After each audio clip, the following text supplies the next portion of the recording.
J'ai toujours été curieux. Pourquoi un ventilateur électrique peut-il basculer de gauche à droite lorsque vous appuyez sur l'interrupteur? Il s'agit d'un ventilateur électrique vintage des années 1990. Il y a une rangée de boutons d'unité en bas. Une fois que vous appuyez sur l'un de ces boutons, les autres boutons apparaîtront automatiquement. Il s'est avéré qu'il y avait un morceau de métal avec une coupe en zigzag sous le bouton. Il y a un ressort sur le côté, et lorsque le bouton est enfoncé, la force fait glisser la plaque métallique vers la gauche. Lorsque vous appuyez suffisamment profondément, la base du bouton s'enfonce fermement dans la rainure. Lorsque nous appuyons sur un autre bouton, le bouton précédemment bloqué apparaît et le nouveau bouton reste coincé dans la rainure. Veuillez noter qu'il n'y a pas de rainure en dessous de la position 0. Par conséquent, lorsque vous appuyez dessus, tous les boutons seront remappés.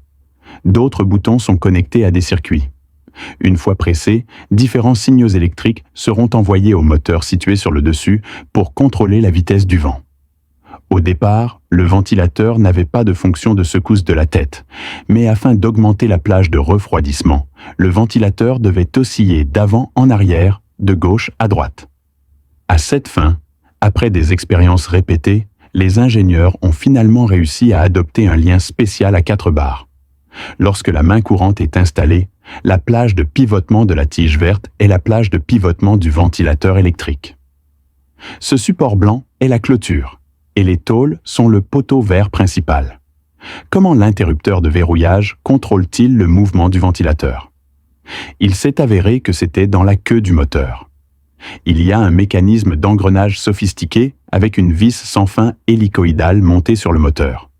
Il tourne avec le moteur, avec un engrenage violet attaché d'un côté et un engrenage vert attaché à la liaison à 4 barres. L'interrupteur de verrouillage est connecté à l'engrenage violet et à l'engrenage vert via les engrenages.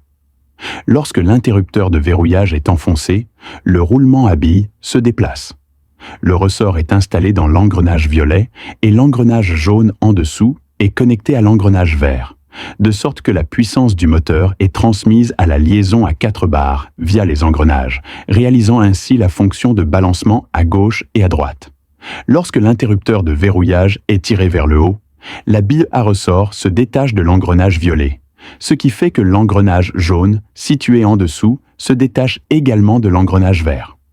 La transmission de puissance du moteur est interrompue et le ventilateur cesse d'osciller. Voilà comment fonctionne un ventilateur. C'est tout pour aujourd'hui. Rendez-vous dans la prochaine vidéo sur la chaîne Explore.